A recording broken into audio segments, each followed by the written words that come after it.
느낌이 좀 어떠세요? 어떤 한 가정의 모습을 저희가 본 거거든요. 이게 어쩌면 우리 어렸을 때 우리 가정이었을 수도 있고 혹은 우리 옆집의 가정이었을 수도 있어요. 그리고 어쩌면 우리가 지금 안고 있는 그 문제를 약간 확대해서 보여진 그런 그림일 수도 있어요.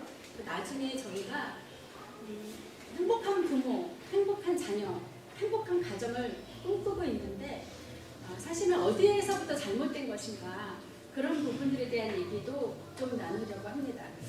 오늘은 이제 행복한 자녀는 행복한 부모로부터 여러분 동의하세요? 근데 여러분들이 우리가 이제 아이들이 행복하기를 원하는 것만큼 여러분 자신은 어떠세요? 여러분들 행복하세요? 나는 엄마여서 너무 행복하다. 그런 궁극적인 행복감 말고 내가 엄마로서의 짊어져야 되는 짐들이 있잖아요. 해야 되는 것 가정 안에서 그런 모든 것들을 다 아울러서 난 정말 행복한 엄마이다. 여러분들 그렇게 생각하세요? 그 부분에 대한 고민도 좀 할 것 같고요. 그리고 왜 나는 그런 행복한 엄마가 되지 못했는가? 엄마 이전에 궁극적인 나의 자아, 또 아빠로서의 나보다는 궁극적인 나의 자아가 어떠한가? 난 행복한가? 얼마나 가까운가? 이제 그것에 대한 고민을 좀 하려고 그래요. 그러다 보면 우리가 이제 과거를 좀 생각할 수밖에 없을 것 같아요. 여러분 연 아시죠? 연은 이제 꽃이 날리면 이제 밖에서 볼 때는 연은 하늘에 떠 있어요, 그죠? 근데 연은 떠 있는데 스스로 떠 있는 거는 결코 아닌 거예요, 그죠? 연이 멀리 가지도 않고 그 자리에 떠 있는 이유는 두 가지 이유 때문에 그래요. 뭐 때문에 그럴까요? 연은 어떤 것에 영향을 받을까요? 바람? 공부 열심히 했나 보네. 바람의 영향을 받기도 하고 또 연 줄이 있잖아요. 줄. 누군가가 줄을 팽팽하게 잡고 있기 때문에 바람이 불어도 연은 어디론가 날아가지 않아요. 그죠? 그래서 이제 우리가 어떤 삶의 연이라고 생각해 봤을 때 이 줄은 어떤 과거의 나라고 생각할 수도 있을 것 같아요. 나는 연처럼 표현된 거예요. 지금 우리는 다 연처럼 표현되진 모습으로 오늘의 모습으로 이렇게 지금 살아가고 있는데 나의 과거하고 내가 굉장히 연결이 되어져 있다는 거예요. 나의 과거가 오늘의 나를 만들었다는 거죠. 그리고 또 하나는 지금의 영향을 받는 거예요. 과거에 나의 영향을 받으면서 나의 존재이기도 하고 또 지금 내가 나의 그 어라운드에서 나에게 영향을 미치는 것들, 바람처럼 그런 것에 의해서 내가 지금을 살아가고 있고 지금을 결정하고 있고 지금의 나의 상태가 결정되는 거예요. 내가 얼마나 행복한지, 내가 얼마나 불안한지 혹은 내가 얼마나 우울한지 그런 것들이 이제 과거와 그런 어떤 바람과 같은 지금 현재에 굉장히 영향을 많이 미치고 있다는 거예요. 그러면 내가 과거를 지금 바꿀 수 있을까요? 내가 지금 내 어라운드에 있는 이 환경들을 내가 전체적으로 조정해서 내가 바꿀 수 있을까요? 우리가 지금 영향을 받는 존재라고 했을 때 그런 것들을 우리가 지금 바꿀 수가 없는 거예요. 그럼에도 불구하고 우리는 내가 행복하기를 원하는 거예요. 그럼에도 불구하고 나의 자녀는 나와는 다른 어쩌면 내가 원하는 더 나은 삶을 살기를 이렇게 원하게 된다는 거죠. 이제 오늘 그 얘기를 좀 하려고 하는데요. 제가 이제 봤던 책들 중에서 이 하나 부모 심리 이야기. 이제 부모 학교 같은 것들을 하게 되면 이제 가장 중점을 두는 물론 자녀들의 상태이기도 하고 나의 교육 태도, 양육 방법. 근데 여러분 내가 아이들을 잘 키우기를 원하는데 그게 제대로 됩니까? 안 되더라고요. 내가 오늘은 절대로 화를 내지 말고 모든 상황에서 반대하게 대하자. 잘 되던가요? 대부분 많이 실패하게 되는 것 같아요. 사실 아빠들도 그렇지만 엄마들은 굉장히 좀 정서적으로 예민하시잖아요. 그리고 아이들과 조금 더 많은 시간을 보내게 되잖아요. 그렇기 때문에 사실은 자기 감정을 투영해서 아이들을 대하게 될 때가 너무나 많이 있다는 거예요. 그러니까 스스로 컨트롤할 수 없는 그런 상황들이 많이 오게 되는 거예요. 그래서 우리가 부모 교육 같은 거 하게 되면 일단 부모의 심리 상태, 부모가 스스로 컨트롤할 수 없는 영역 외에 자기가 할 수 있는 것들을 한번 만져보자. 그래서 오늘은 조금 내가 부모로서이기도 하고 또 우리 자녀와 나와의 관계이기도 하지만 나 자신에 대해서 조금 생각을 해봤으면 좋겠다라는 생각이 들어요. 그래서 내가 자라나는 원가정 그리고 지금 내가 이루고 있는 현재의 과정 이것들을 같이 이렇게 조금 비교하면서 이렇게 얘기를 할 텐데요. 이분이 이제 했던 책의 뒷표지에 이런 얘기가 있는 거예요. 건강한 부부가 건강한 자녀를 만든다. 이 없으시죠? 네. 그럼 내 자녀가 행복하거나 건강하려면 내가 건강해야 되는 건데 이 없으시죠? 자녀 문제 뒤에는 부모 문제가 있다. 어떠세요? 참 듣기 싫지 않아요? 전 저거 듣기 싫더라고요. 우리 애들만 문제 있다고 생각했으면 좋겠는데 그 뒤에 부모가 있어. 이렇게 얘기하면 왠지 좀 마음이 좀 불편해요. 근데 사실이라는 거죠. 이웃에게 친절한 엄마, 자녀에게는 이색하다. 어떠세요? 두 가지 얼굴. 굳이 우리가 다중인격이라고까지는 얘기하지 않아도 내가 자녀들에게 대하는 태도, 또 다른 사람에게 대하는 태도가 다르다는 거예요. 회사에서는 능력 있는 아빠, 집에서는 빵점인 아빠. 회사에서 모든 에너지를 다 소진하고 와서 집에서 사용할 수 있는 에너지가 없는 경우가 많은 거예요. 또 에너지가 없어서이기도 하지만 마음의 중심이 중요하지 않다고 생각하는 거예요. 가정, 남자들 그런 경우들이 많이 있을 수 있죠. 폭발하는 부모. 부모가 폭발할 때 자녀들은 불안하다. 지금은 참 세대가 많이 바뀌어서 우리가 그래도 가능하면 분노를 잘 조정하려고 많이 노력하잖아요. 근데 지금 이제 한국 같은 경우 여러분들보다 좀 우리 세대, 저희 세대의 부모님들은 이런 분노인지도 잘 알지 못하셨고 그것을 조절해야 될 필요를 느끼지 못하셨어요. 사회적으로.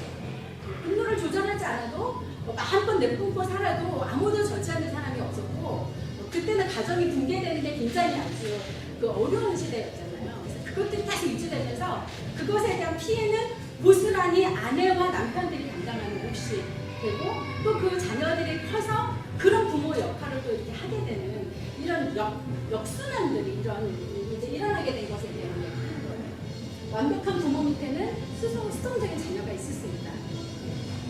안 그럴 것 같잖아요. 부모가 너무 훌륭한데 딱 문을 열어봤더니 아이들이 너무너무 생뚱맞은 자녀들을 둔 그런 가정들도 굉장히 많이 있잖아요. 그런 얘기를 하는 거예요. 이상적인 부모, 억압하는 자녀 이런 것들. 그래서 이제 이런 모든 자녀들에게 나타난 것은 지금 오른쪽에 쓰여진 자녀들에게 나타난 것은 나타나진 결과물이에요. 그 아이들이 선택한 게 아니에요. 부모들이 준 그 양분에 의해서 이런 결과물이 나왔다는 거예요. 그러면 부모들이 이렇게 하고 싶었나요? 안 하고 싶었어요. 그죠? 자녀들을 강압적으로 대했던 것은 아이들이 나쁜 길로 가지 않게 하기 위해서 그렇게 했던 거예요. 그렇죠? 그리고 내가 적극적으로 이 아이들의 학교 스케줄을 자꾸 막 하는 거는 얘가 잘 되게 하기 위해서 그런 거예요. 우리 부모들의 가장 최고의 스케줄가 뭐예요? 다 너 잘 되라고 한 거야. 네. 근데 그 결과물들을 이제 나중에 또 보게 되는 거죠.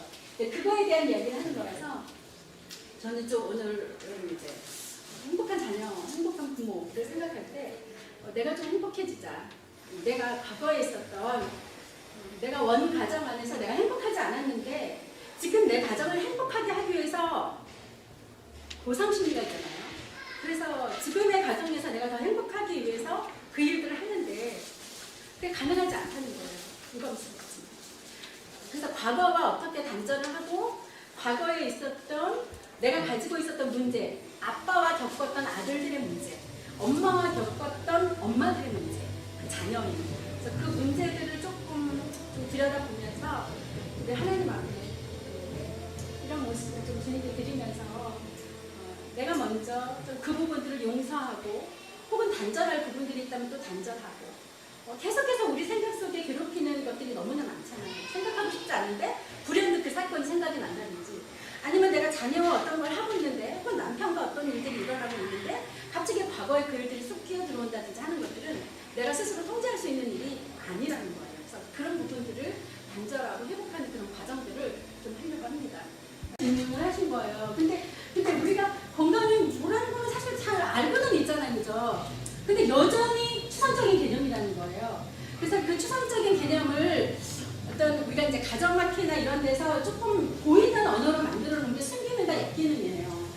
그래서 순기능을 하고 있는 부부관계, 그러니까 펑션이 제대로 이루어지고 있는 부부관계와 자녀관계, 또 펑셔닝이 되지 않는 dysfunctional family, 역기능이라고 얘기하잖아요. 그래서 그거에 대한 이야기도 좀 하려고 그래요. 그래서 그거에 맞춰서 내가 얼마나 건강한 가정에서 자랐는지, 그리고 내가 지금 얼마나 내가 건강한 가정을 이루어가고 있는지, 그 안에서 우리 아이들은 정말 행복한지, 여러분 자녀들이 다 행복한 것처럼 보이세요?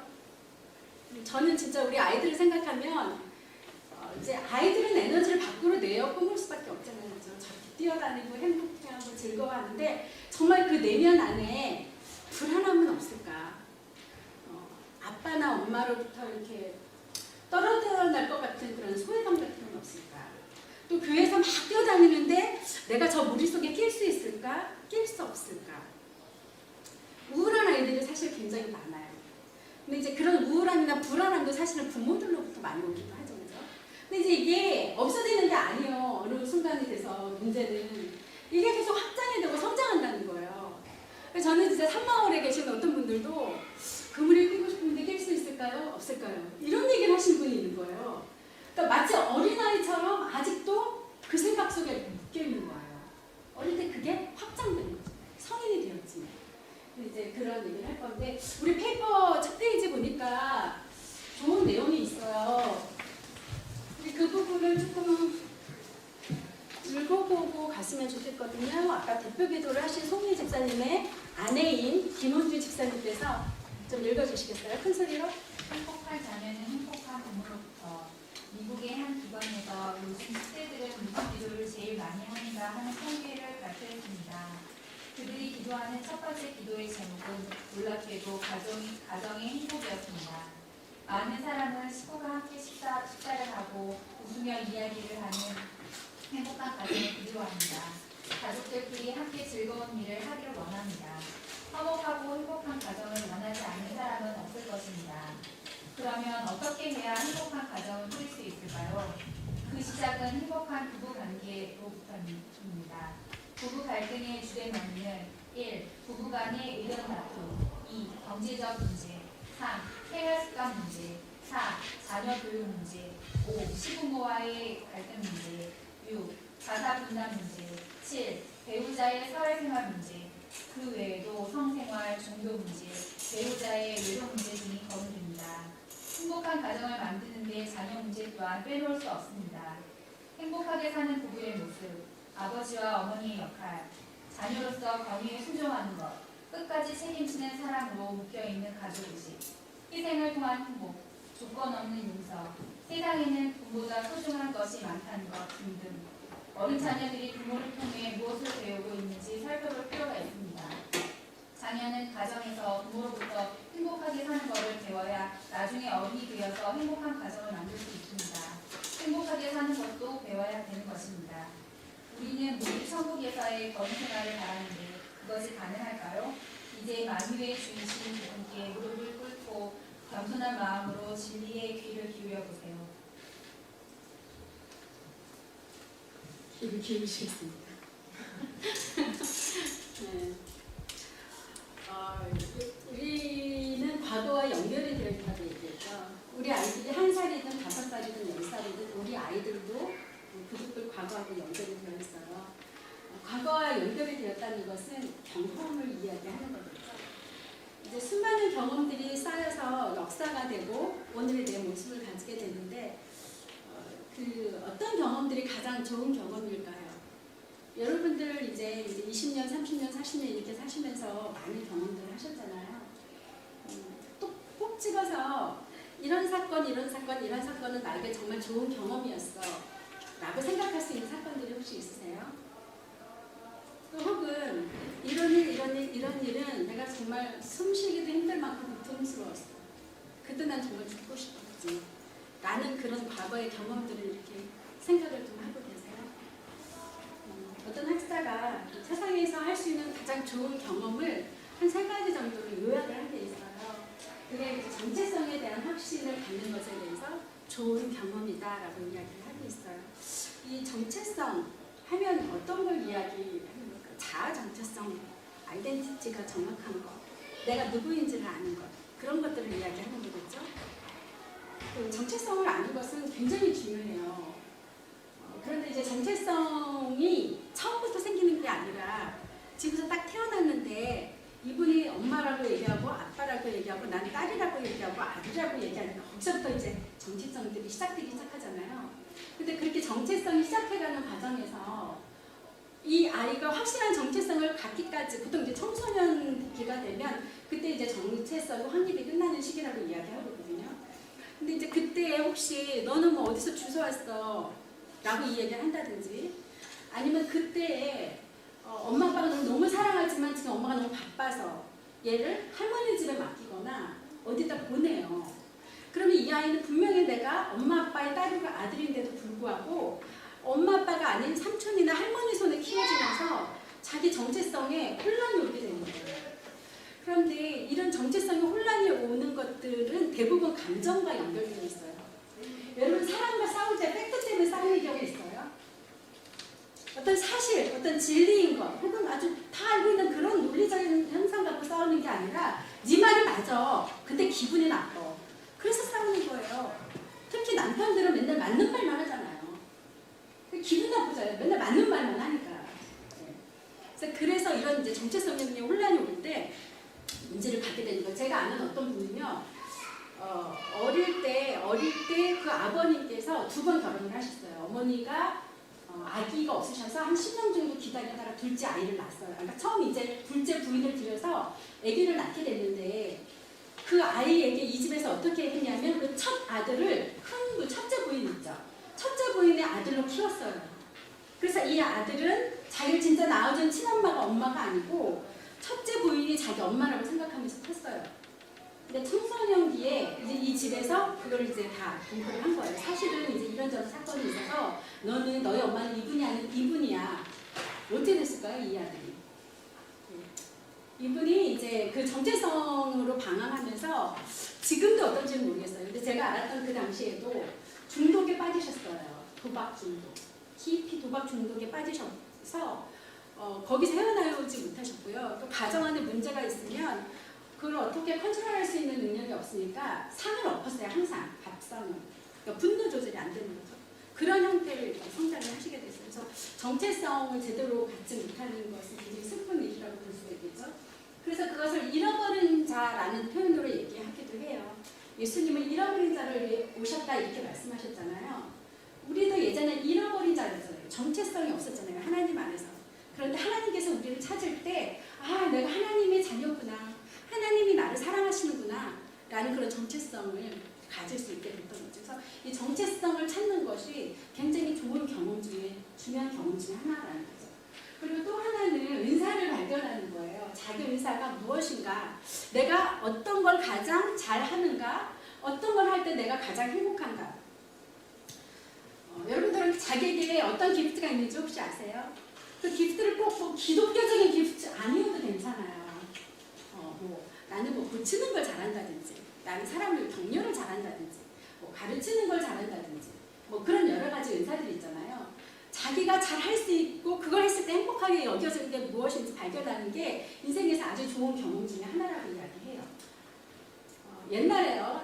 옛날에는 네가 잘하는 걸 해! 그렇게 얘기했어요. 근데 요즘 혹시 인문학 강의 같은 거 들으셨는지 모르겠지만 행복 강의 하시는 분들이 굉장히 많잖아요. 행복 강의 하는 분들이 지금 하시는 얘기가 뭐냐면 내가 잘할 수 있는 걸 하는 게 아니라 하고 싶은 걸 해! 이렇게 이야기하는 거예요. 옛날에는 잘하는 걸 하라고 그랬어요. 잘해서 성공적인 라이프를 살면 행복할 거야. 그래서 네가 잘하는 게 좋은 거야 라고 얘기했어요. 근데 지금은 잘하는 게 좋은 게 아니라는 거예요. 내가 하고 싶은 게 좋은 거라는 거예요. 여러분 어떤 일을 잘해서 능력 있어서 하는 사람보다 그걸 엔조이하는 사람 못 이긴다고 이야기하잖아요. 즐거워하는 사람 못 이긴다고 이야기하잖아요. 거기에 더 많은 행복감이 있다고 이야기하는 거예요.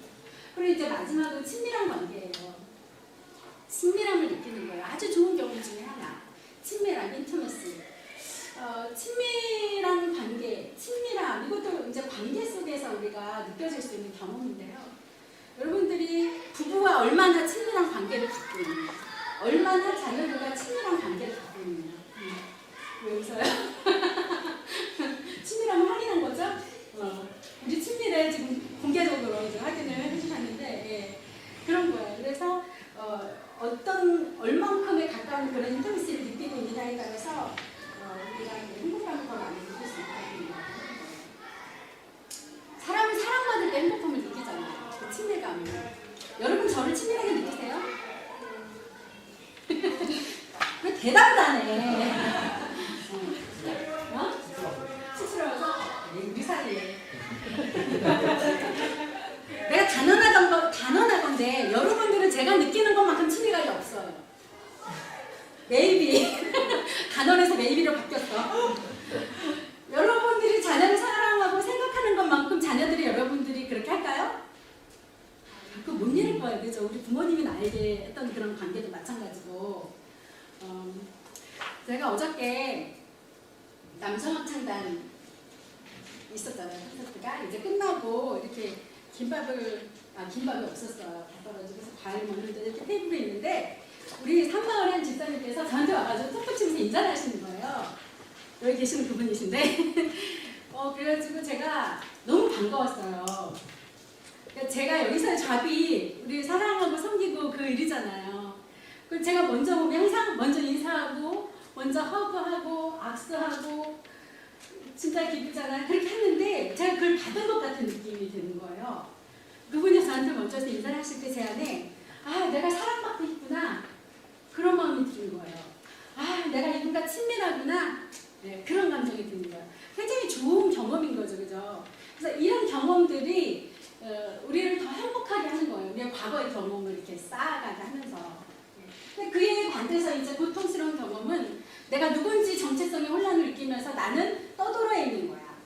연이 만약에 그 줄과 바람의 영향을 받지 않는다면 어떻게 될까요? 그냥 뭐 챙 떨어져서 어디로 막 가버렸겠죠. 그죠? 정처 없이 날아다니다가 뭐 돌풀이나 산이나 부딪히면 확 부딪혀서 찢어지게 되지 않겠습니까? 연결되어 있지 않을 때 잃어버린 사람 같다는 거예요. 근데 자기 인사를 알고 그 일 가지고 이제 열심히 할 수 있으면 좋은데 내가 하고 싶은 게 뭔지 모른다는 거예요. 내가 어떤 것에 대한 욕구가 없는 거예요. 무기력감이나 열등감, 또 할 수 없다고 생각하는 감정들. 이제 그때 이제 불안감을 느끼고 소외감도 마찬가지예요. 그런 의미에서 내가 친밀한 관계 속에 있지 않는 그런 소외감. 근데 이제 부모하고 특별히 그런 친밀감을 많이 느끼는 사람들이 다른 사람과도 관계를 할 수 있는데요. 특별히 아빠의 역할이 굉장히 중요해요. 엄마들은 웬만하면 친밀감을 잘 형성하실 수 있어요. 여성들이 조금 더 감정적인 요소가 많잖아요.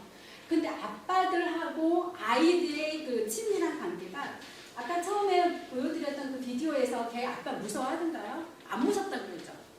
근데 걔가 아빠를 안 무서워하는 건 아니에요. 왜 무섭지 않다라고 얘기하는 건 뭐냐면 아빠의 권위를 인정하지 않아 라고 얘기하는 거예요.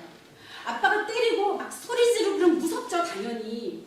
그런데 그 감정이 어떤 그분이 두렵기 때문에 그분을 존중하기 때문에 무서운 게 아니라 아빠를 함부로 여기는 거예요.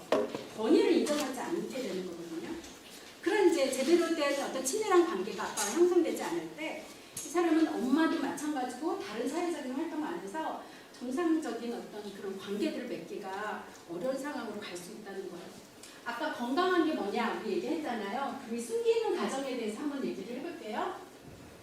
펑셔닝을 제대로 하고 있는 가정, 그리고 디스펑션, 펑션을 제대로 하지 못하는 가정, 숨기는과 엮이는. 여러분 혹시 우리 중에서 이런 숨기는과 엮이는이나 혹은 뭐 이너 차일드, 성이나 이런 얘기 들어본 적 있으세요? 많이 들어보셨어요? 그 대답을 안 해. Sorry. 참 시대가 좋아진 것 같아요. 이제 심리학자들이나 가정을 연구하거나 이제 행복학자들, 인문학관에서 많이 이야기하는데요. 이 숨기는 가정, 여러분 한번 우리 가정 한번 생각해보자고요. 내 원가정. 내 원가정도 한번 생각해보고 지금 우리 가정은 수기능으로 가고 있는가 역기능으로 가고 있는가 한번 생각을 해보자고요. 참고로 말씀드리지만 우리가 이런 요소들을 다 가질 수도 있고 또 그중에 일부만 가질 수도 있어요. 그리고 우리의 가정이 내가 잘하는 가정이 너무 숨기능적이지 않아 라고 해도 절대 절망하지 마세요. 우리는 픽스할 수 있어요.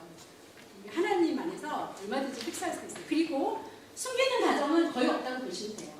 제가 볼 때 한국 패밀리들은 거의 숨기는 가정이 없어요. 숨기는 가정은 어떤 형태의 특징이 나타나는가? 피차 사랑과 고마운 것을 표현할 줄 안다. 사랑과 고마움을 표현할 수 있대요. 여러분 부부간에 서로 고마워, 사랑해 표현하세요? 하세요? 숨기는이에요. 꼭 하셔야 돼요. 자, 여기 온 걸 기념삼아 사랑해 한번 해보죠.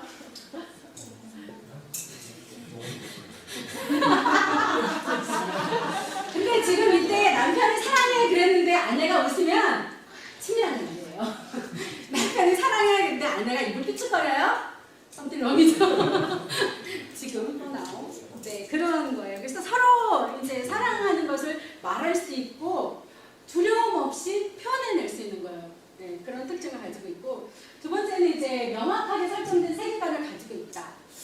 세계관에 대해서는 우리가 또 나중에 월드뷰, 어떻게 이 세상을 바라보는가 하는 가치를 이제 세계관이라고 이야기하고 있잖아요. 어떤 공통된 어떤 신념, 세계관을 가지고 그것을 가지고 같이 힘을 합쳐서 살아가고 있느냐, 그런 걸 얘기하는 거예요. 윤리성, 도덕성 또 다 여기에 이렇게 포함된다고 볼 수 있겠죠? 대부분 이 성격 세계관은요, 아빠가 제시해요. 아빠가 제시하는 게 또 맞아요. 가정 안에서는 남편이 가장이잖아요.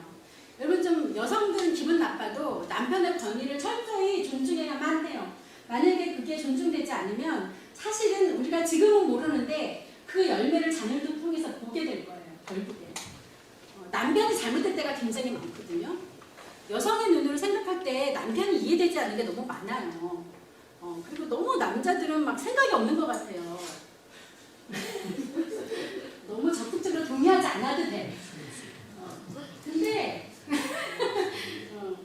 근데 하나님께서, 저도 이제 오랫동안 살아보니까 하나님께서 큰 그림은 남편을 통해서 주시는 것 같더라고요. 그리고 남편에게 부족한 거를 여성은 애자르의 역할을 하는 거잖아요. 신적인 도움을 주는 거예요. 그래서 이제 남편이 가정 안에 세계관을 제시하면 그걸 힘을 합쳐서 다 같이 지켜나가는 거예요. 근데 그때 아내가 막 태클을 거는 거죠. 당신 그 잘못됐어. 그렇게 하면 안 돼. 애들 앞에서. 이렇게 하면 종교적인 신념이나 가치관이 막 흔들리는 거예요. 그럼 남편도 흔들리고 아이들도 흔들려서 같이, 그런 일이 벌어지죠. 정확하게 의사 전달을 하는 거 굉장히 중요한데요. 여러분들의 아이들이 좀 의사 전달을 엄마 아빠한테 잘 하세요? 해요? 애들이? 그렇게 하는 것 같아요. 아직 뭐 의사 전달 수준은 아니지, 뭐 울거나 보채거나 땡판 놓거나 뭐 그 정도 수준이겠지. 저는 이제 우리 아들이, 저는 제가 생각할 때 우리 아들이 착한 아이라고 생각했어요. 그리고 그 위에 누나는 굉장히 에너지가 밖으로 표출되는 아이고, 우리 작은 아이는 에너지가 안으로 가는 아이예요. 그러니까 자기가 싫고 좋고를 막 표현하지 않고 엄마가 하는 대로 다 수능적으로 따라오니까 착하다고 생각을 한 거예요. 근데 여러분, 이 착하다는 용어는 함부로 사용하시면 절대로 안 돼요. 걔는 착해. 나한테만 착한 거예요, 사실은. 다른 사람한테 못됐을 수도 있어요. 근데 이제 그 아이가 제가 이제 커가면서 뭘 발견하게 되냐면 자기 의사 표현을 안 해요. 괜찮아, 뭘 먹고 싶어? 그러면 엄마는 내가 뭘 먹었으면 좋겠어요? 이래요. 어느 순간 이제 제가 캐나디안 장애인 아이를 이렇게 돌보면서 걔를 보니까 걔는 의사 표현이 정확하거든요. 캐나디안의 스타일이 정확해요. 그래서 제가 그걸 보면서 충격을 받은 거예요. 얘는 자기가 싫고 좋고 먹고 싶은 거 싫은 게 분명한데 우리 아들은 매사가 그래요. 근데 옛날에 내가 착한 줄 아는 거야, 얘를. 진짜 키우기 편하다. 딸은 진짜 너무 힘들어. 우리 아들이 최고야. 근데 이제 지금 이렇게 보니까 얘가 의사 결정을 못하는 거예요. 그래서 그 백그라운드를 봤더니 저희가 선교사가정이잖아요. 이제 말레이시아에서 이제 어릴 때부터 자라면서 우리가 이제 이런 오픈 원주민 사역을 하는 사람이 아니고 이슬람 포커스 사역자였단 말이에요. 그러니까 이제 주로 이제 말레이들하고 주로 생활을 했고 한인 커뮤니티에 거의 없었단 말이에요. 그렇게 지내면서 이제 우리가 선교사이거나 목사인 것도 다 숨기고 어디 가도 그런 얘기 하면 안 돼. 이제 한국 학교를 갔더니 이제 그 국제학교인데 국제학교에 한국 유학생 애들이 많이 와 있었어요. 걔네들을 만나도 엄마 아빠 뭐 하냐 그러면 그냥 이래 이렇게만 얘기하지 선교사라고 절대로 얘기하면 안 돼. 그러니까 우리 가정이 비밀이 많은 가정인 거예요. 근데 저는 사역적인 의미에서 아이들을 그때 통제를 했는데 이제 지금 이제 이 캐나다가 오픈된 컨트리잖아요. 내가 선교사라면 뭐 누가 날 잡아가겠어? 근데 이제 얘네들이 거의 다 커가지고 캐나다로 왔는데 그때 저희 딸이 15살, 16살 이랬어요. 근데 얘는 딱 와서 좋다 그러면서 딱 저한테 물어보는 게 엄마 아빠 선교사라고 말해도 돼? 그럼 물어보는 거예요. 다 컸는데. 그럼 여기서는 너 뭐든지 다 얘기해도 돼. 목사라고 얘기해도 되고 선교사라고 얘기해도 되고 네가 혹시 무슬림 친구 있으면 예수님 얘기해줘도 돼. 다 해. 근데 이미 얘는 아기 때부터 비밀. 또 목회자 가정의 또 맹점이 뭔지 아세요? 부부싸움한 걸 얘기하면 안 돼. 밖에 가서. 그러면 이제 뭐 불편한 경우 많잖아요. 저도 남편하고 싸우고. 그러면 이제 학교 애들 픽업하러 가가지고 이제 뭐 제가 뭐 표정이 안 좋거나 그럴 수 있잖아요. 그래서 이제 애들한테 얘기하는 거 절대 애들한테 엄마 아빠 싸운 거 얘기하면 안 돼.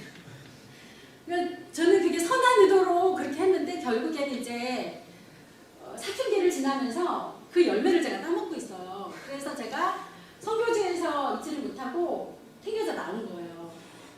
저는 거기서 죽을 줄 알았거든요. 근데 이제 아이들이 어그러져 가는 걸 보면서 아이들을 살려야 되잖아요. 그래서 나온 거예요. 그래서 이게 비밀이 많은 것도 바로 이제 의사전달을 제대로 못하는 것들이 아마 그런 원인이 되겠다. 또 가족이 함께하는 것을 즐긴다. 여러분들 가족들 많이 뭘 함께 하세요? 제가 아는 어떤 선교사님은요, 남편 선교사님이 아들을 너무 사랑해요. 엄마보다 와이프보다 더 사랑해요. 그래가지고 둘이만 영화 보러 가고 둘이만 쇼핑하러 다녀요. 그 사모님은 집에 있어요. 근데 또 그 사모님이 좀 문제인 게 자기는 가는 걸 싫어해요. 또 말레이시아가 없잖아요. 나가기를 싫어해요. 그러니까 그게 가족 세 명, 아들 하나인데 세 명인데도 가족이 공동으로 뭘 안 해요. 꼭 둘이. 그렇게 이제 이것도 사실은 좋은 숨기는 안죠. 그래서 또 가족에 대한 책임감을 공유하고 피차 간의 언약을 지킨다. 책임감을 공유하는 것은 뭐든지 아빠의 책임감을 아들이 지라는 얘기는 절대로 아니에요. 아들은 아들이어야 되고 아빠는 아빠여야 돼요. 그 책임감을 지킨다는 건 뭐냐면 자기가 해야 될 일을 해야 되는 거예요. 근데 아빠가 그 역할을 못해서 그 역할을 아니 엄마한테 미루거나 혹은 아들에게 아빠 역할을 하도록 강요하는 거예요. 예를 들면 자 아빠가 출장 갔으니까 네가 아빠 대신이야. 네가 아빠 없는 동안에 네 동생도 잘 보고 네 그렇게 해야 돼. 네. 그러면 그 아이의 느낌이 어떨까요? 아 나는 아직 아들이고 난 애기고 난 내 마음대로 하고 싶은데 못해. 왜? 아빠가 돼야 되니까. 엄마들도 마찬가지예요. 엄마가 앞에서 들어 누웠어. 제가 뭐 청소 좀 하고 어떤 역할을 할 수가 있어요. 그러나 마음의 부담감을 줘서는 안 된다는 거예요. 그리고 이제 돌정방 위기에 능동적으로 이게 지금 이제 숨기는 가정이에요. 여러분 숨기는 가정에서 잘하셨어요? 어떠세요? 이렇습니까? 뭐 몇 가지가 해당되시는 분도 있고 아예 안 되시는 분들도 있을 수 있을 것 같아요. 그렇죠? 자, 엮이는 가정. 사실 우리 엮이는 가정에 좀 친숙하지 않나요? 저는 개인적으로 엮이는 가정에 친숙해요. 그 저희 선교사들이 이제 훈련을 받을 때 뭐 늘 학습하고 이제 하면서 쉐어링을 많이 하잖아요. 보면 단 한 사람도 숨기는 가정에서 나온 사역자가 없어요. 그래서 좀 선교사들은 좀 거친 가정에서 막 부른 사람들이 오는 게 선교사구나. 일반 목회하는 목사님들보다 타프하신 것 같아요. 근데 이 엮이는 가정을 보면 정서적인 문제가 있는 가족에 집중돼 있다. 이건 뭐냐면 가족이 아픈 사람이 하나 있단 말이에요. 예를 들면 아빠가 아플 수도 있잖아요. 아빠가 뭐 도박 중독, 컴퓨터 중독, 뭐 이거는 약한 거지만 또 만약에 집에 디스에이블이 누가 하나 있다. 아니면은 뭐 아이가 정서적으로 문제가 많다. 그러면 그 사람에게만 집중하는 거예요. 제가 장애인 아이 보는 게 한국어로 아마 내성마비 그런 걸 거예요. 여기만 살아있고요. 여기 팔은 막 아무데나 움직이고 컨트롤이 안 돼요. 근데 이제 그 아이가 지금 이제 8학년인데 제가 7살 때부터 그 아이를 케어하기 시작했거든요. 근데 걔가 그 부모가요. 처음부터 이제 저한테 걔를 어떻게 소개했냐면 지금 그 부모는 어떻게 얘기하냐면 디스에이블이라고 얘기한 적이 한 번도 없어요. 걔를 어떻게 얘기하냐면 physically challenged 이렇게 얘기해요. 굉장히 어감이 다르지 않아요? 얘는 디스에이블이 장애아가 아니라 physically challenged래요. 그러니까 그런 개념을 가지고 이야기를 하니까 이 아이는 어떻게 되겠어요? 얘만 있는 게 아니라 얘 밑에 여자 동생이 하나 있거든요. 근데 이제 제가 사실은 처음에 제안을 했어요. 이 집에 이제 캐나디안 패밀리인데 크리스토퍼가 이런 문제를 갖고 있지만 난 네가 건강하기 때문에 네 아들 너무 건강한 것 같아. 근데 문제는 네 딸이야. 네 딸도 어느 순간이 되면은 어떤 상담을 통해서 지금 오빠가 디스에이블 상황 속에서 이 가정에 대해서 어떻게 이거를 이해해야 되는지 반드시 훈련이 필요할 거야 라고 제가 얘기했어요. 왜냐면 그리고 관심을 분산시켜야 되는 거예요. 우리가 누가 연약하면 그 사람한테 많이 집중하잖아요. 그러면은 만약에 이제 이렇게 장애가 있는 가정이라면 다른 형제들이 다 장애 있는 오빠한테 집중해야 되는 거예요. 오빠한테 다 맞춰야 되는 거예요. 오빠가 어디 보고 싶어? 그럼 내가 보고 싶은 거 포기해야 돼. 오빠가 어디 가고 싶어? 그럼 내가 가고 싶은 거 포기해야 돼. 그러면 이 아이는 보호를 받을 수 있지만 그렇지 않은 아이는 어떻게 돼요? 같이 병자가 되는 거예요. 그렇기 때문에 이 엮이는 과정에 아주 대표적인 게 뭐냐면 누군가 한 사람이 아플 때 그 사람에게 집중이 되면 그 사이에 소외되고 있는 가족들이 반드시 있다는 거예요. 여러분들 자녀가 하나, 하나, 이렇게 둘 이상 정도 되면 어느 순간에는 소외되는 애들이 분명히 나와요. 왜냐면 역할을 자기들이 알아서 하거든요. 그것도 좀 이따 얘기할 건데. 그리고 이제 엮이는 가정은 감정을 표현을 제대로 하지 못한다. 슬퍼도 슬퍼하지 말아야 되고 환경에 이렇게 적응하면서 자기 감정대로 이렇게 해야 된다는 거예요. 그리고 엮이는 가정, 명백하게 존재하는 문제를 부인한다. 이거 되게 중요한 문제예요. 여러분들 중에서도요, 우리 중에서도 내 안에 성인화적인 기질이 많은 사람이 있잖아요. 아직도 이너 차일드가 지금 내가 성인이 됐는데 나보다 더 커. 내가 뭐라는 거야? 어? 현우 형제! 이놈의 새끼야.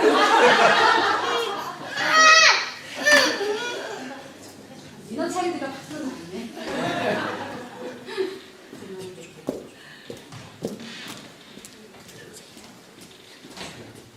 그래가지고요, 문제를 페이스를 못해요. 부부가 어떤 사안이 있으면 얘기를 해서 이렇게 풀어야 되잖아요.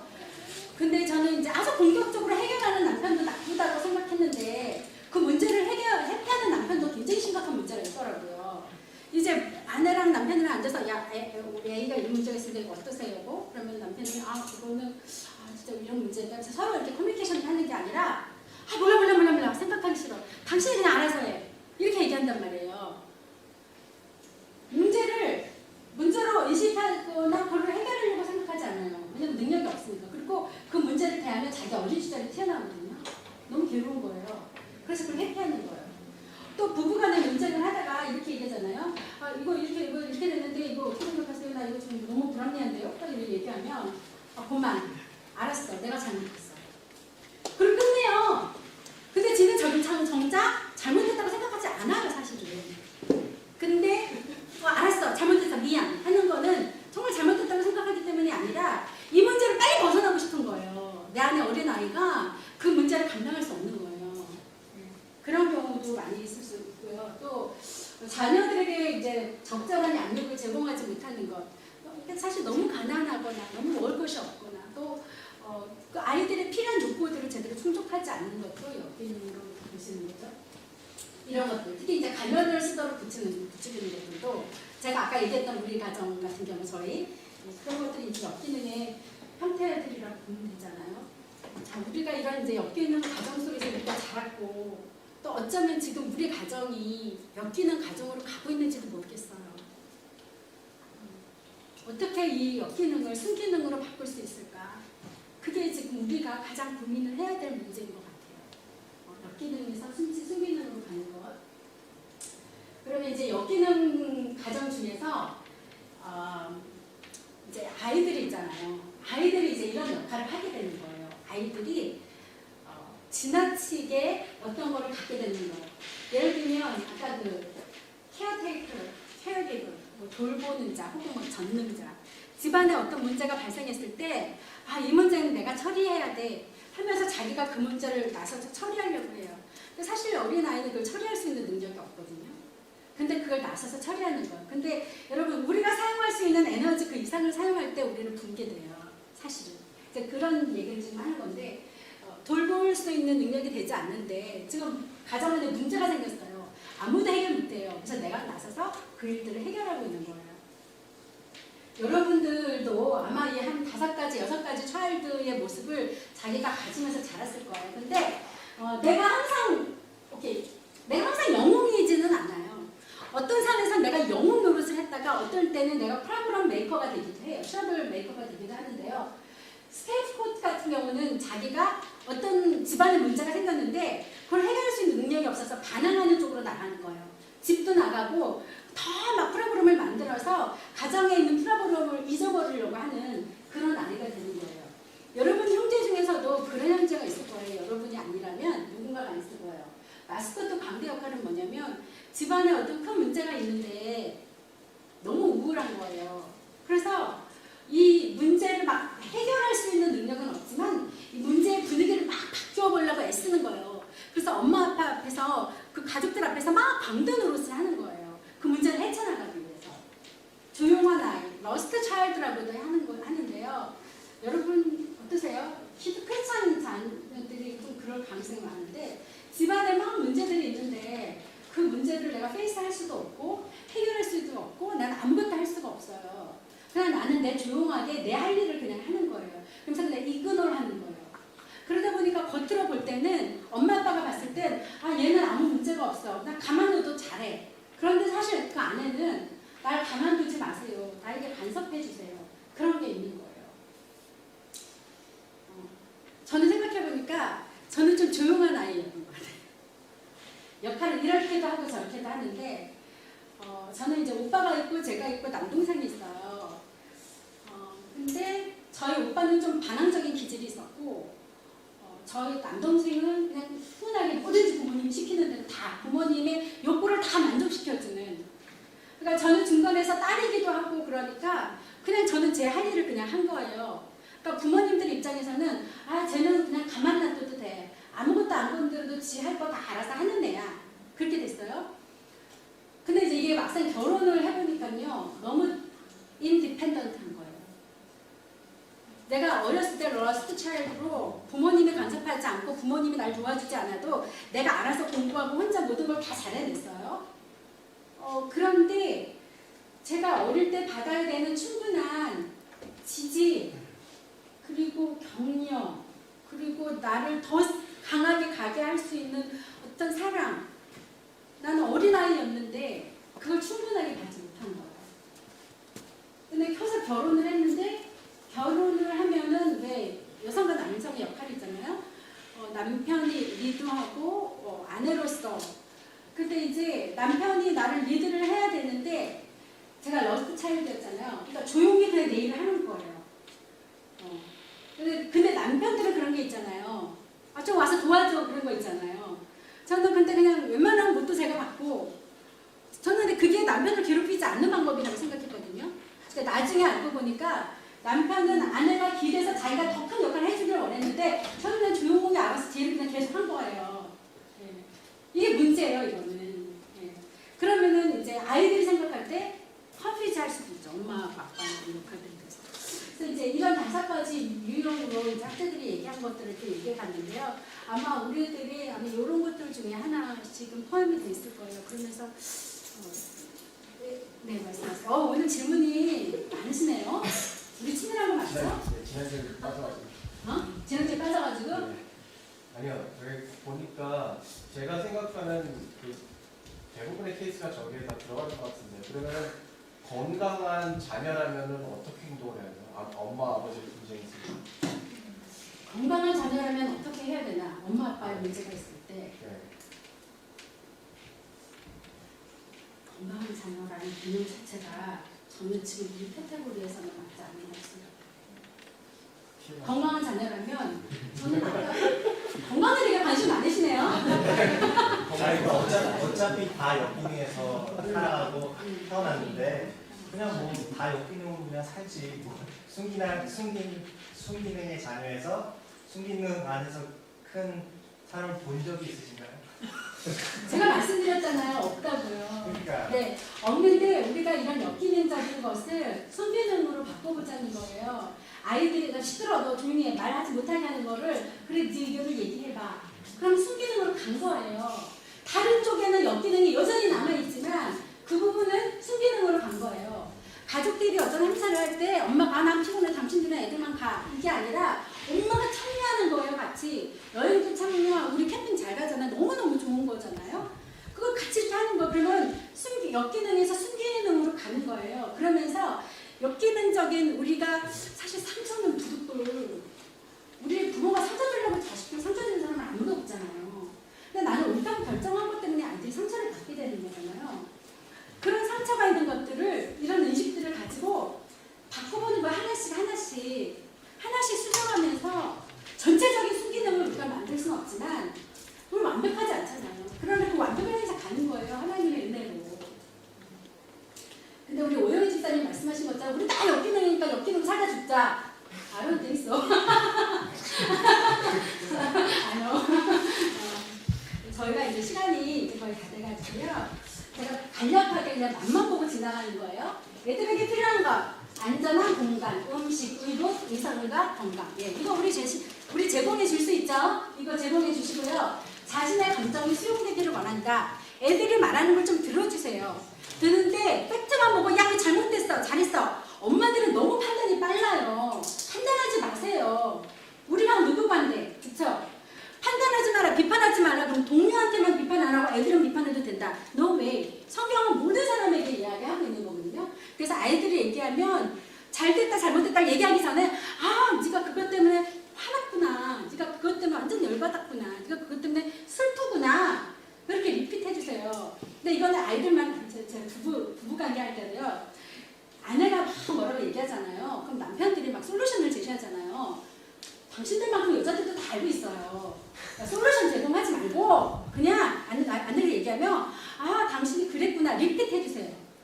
아, 여보, 내가 애들이 이래가지고 내가 지금 열받아 죽는 줄 알았어. 그러면 남편이 뭐라고 해야 되냐면 열받아 죽는 줄 알았구나. 이렇게 하시면 돼요. 당신 밤새 게임하고 아침에 이렇게 늦게 갔잖아. 그러면 아, 그렇게 얘기하면 아, 그랬구나. 그냥 그렇게만 하시면 돼요. 열받는데요? 그 때문에 오늘 나눠. 빼빼해야 될 것 같아요. 그래서 그런 것들에 대해서 아이들에게도 하시고 또 믿을 수 있는 것들, 그런 필요들에 대해서 이야기를 해주는 거예요. 어떤 세링이 잘 되어 있는 것도 아이들에게 되게 필요하거든요.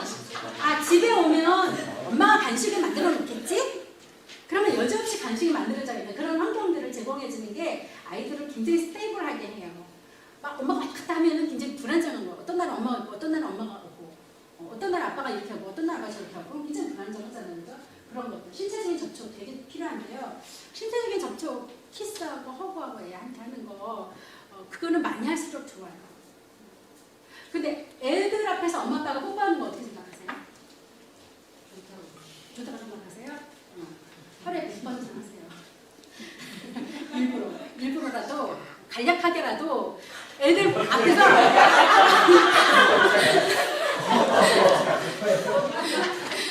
애들 앞에서 많이 보여줄수록 좋아요. 아이들이 굉장히 안정감을 느껴요. 아이들이 부모로부터 나왔으니까 굉장히 심리적인 안정감을 느끼고 또 아이들에게 그렇게 해주시면 굉장히 좋을 것 같아요.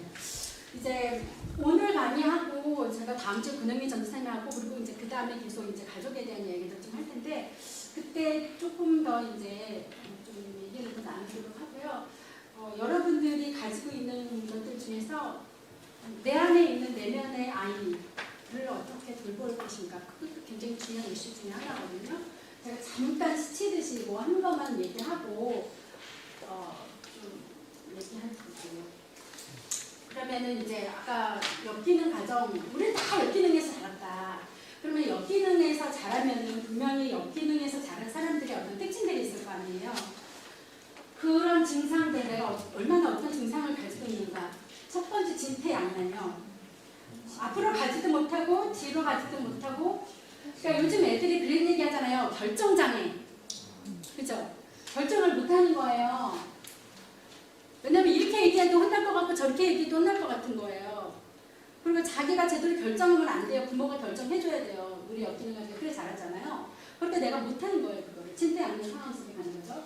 두려움의 공포감, 대인관계 같은 거 하기 어려워하고 새로운 환경에 들어가는 것 어려워하고 음식 같은 것도 자기가 좋아하는 것 그리고 싫어하는 것 불분명하고 공황장애 같은 것도 올 수도 있어요. 두려움이나 공포감들이 이제 공황장애는 그런 데서 오는 거잖아요. 그래서 아무것도 할 수 없는 그런 상황이 가고 성관계에 대해서도 이런 이제 이게 가장 성인아이의 특징 중에 하나인데 성관계에 대해서도 자신이 없는 거예요.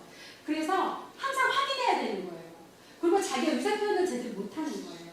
이런 것들이 이렇게 드러나는 특징 중에 하나고요. 그 다음에 항상 불안함을 보이는, 그래서 잠을 잘 자지 못한다거나 어떤 공포감을 느낀다거나 하는 그런 불안함들. 그리고 매사의 우울함. 막 에너지를 가지고 즐겼는데 딱 갔는데 혼자 있을 때 막 고독감이 몰려와서 우울하거나 슬픔의 감정들을 계속 느끼게 되는 것. 그런 것도 아마 그 중에 하나가 될 수도 있을 것 같아요. 그리고 자신이 이제 비판적으로 생각했던 다른 사람보다 더 자신을 비판하고 더 자기 자신을 비하하고 나는 아무것도 할 수 없어 해서 이제 깊이 들어가게 되는 것들도 그런 증상이고 또 남에게 인정을 받기 위해서 지나치리만큼 자신을 희생하는 거예요. 희생하는 건 참 좋고 남을 봉사하는 건 좋은데 그 목표가 다른 사람에게 인정받는 데 있는 거예요. 칭찬과 인정이 목이 마른 거예요, 항상. 왜냐면 어릴 때 잘 그대로 공부받지 못했기 때문에. 그래서 매사에 충동적이고 이제 화를 잘 내는 그런 형태들로 이렇게 갈 수 있다는 거예요. 이런 이제 이 성인 아이는 말이죠. 해가 있지 않아요? 성인인데 어떻게 아이예요? 여러분이 그 들어보셨죠? 작은 거인. 작은인데 어떻게 거인이에요? 어폐가 있는 표현이에요. 모순이 있는 표현이에요. 여기서 얘기하고 있는 건 뭐냐면 어릴 때의 감정들이 그때 당시에 처리가 되지 않는 거예요.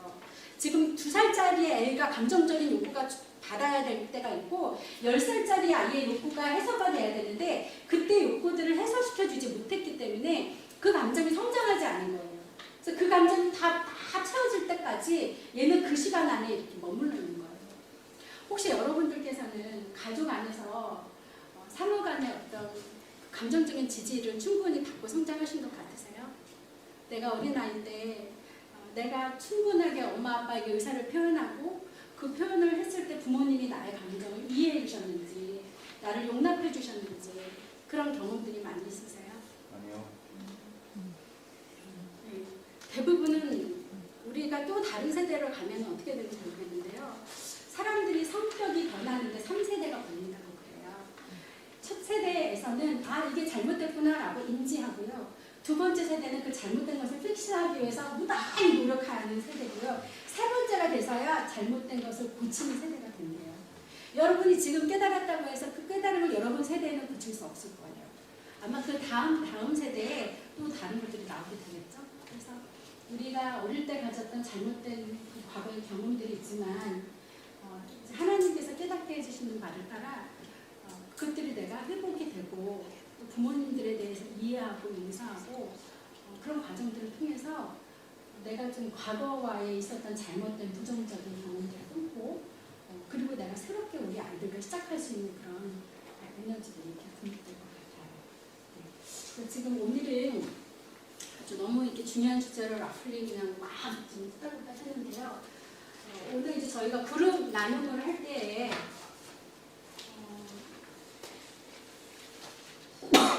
저희가 이제 엮이는 가정, 숨기는 가정에 대한 이야기를 했잖아요.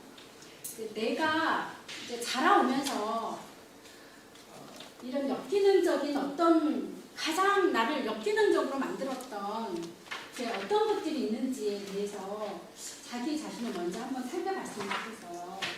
그리고 그것을 지금 이제 현재 내가 가정을 이루었잖아요. 우리 자녀들이 있는데 나에게 그런 모습들을 혹시 반영하거나 투영해서 우리 아이들을 혹시 교육하고 있다면 그거에 대해서 어떤 결과물들이 지금 우리 아이들에게 나타나는가, 어떻게 내가 픽스할 수 있을까, 그런 것들을 조금 생각하고 고민하고 우리가 좀 쉐어를 했으면 좋겠어요.